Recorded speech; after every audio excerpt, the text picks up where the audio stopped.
दोस्तों, एक मरतबा सैयदा फातिमा ज़हरा को बुखार हो गया और उन्होंने रात सख्त बेचैनी में काटी।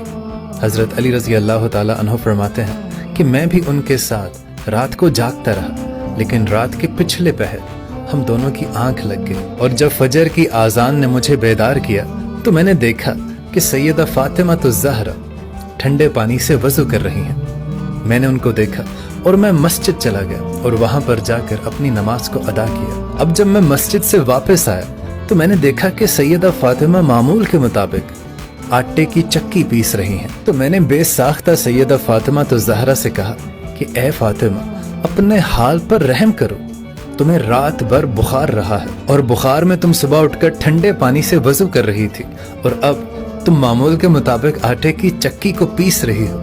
खुदा न ख्वास्ता अगर तुम ज्यादा बीमार हो गई तो सैयदा फातिमा रजी अल्लाह ताला अन्हा ने जो जवाब दिया वो सुनकर आप रश्क कर उठेंगे। सैयदा फातिमा ज़हरा ने अपने सर को झुकाया और कहने लगी कि ए अली, मैं अपने घर के फराइज को अंजाम देते हुए अगर मर भी जाऊंगी तो मुझे कोई परवाह नहीं है। ए अली, मैंने ठंडे पानी के साथ वजू किया, नमाज पढ़ी, सिर्फ और सिर्फ अल्लाह की इताअत के लिए, और चक्की पीसी आपकी इताअत और बच्चों की खिदमत के लिए। सुभान अल्लाह, सुभान अल्लाह।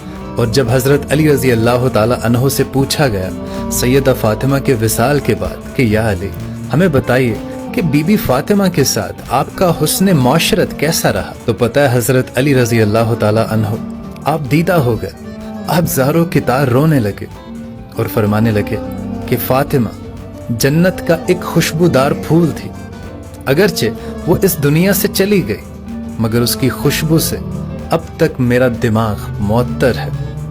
फातिमा ने मुझे जिंदगी में कभी भी किसी शिकायत का मौका नहीं दिया था। सुभान अल्लाह। दोस्तों, ये मिसाली ज़िंदगी थी और आजकल हम अपने घरों में देखें तो हमारे हालात बहुत मुख्तलिफ हैं। और दोस्तों, मुझे लगता है कि मियाँ बीवी में ऐसी मोहब्बत मैंने ना आज तक पढ़ी है ना देखी है। सुभान अल्लाह।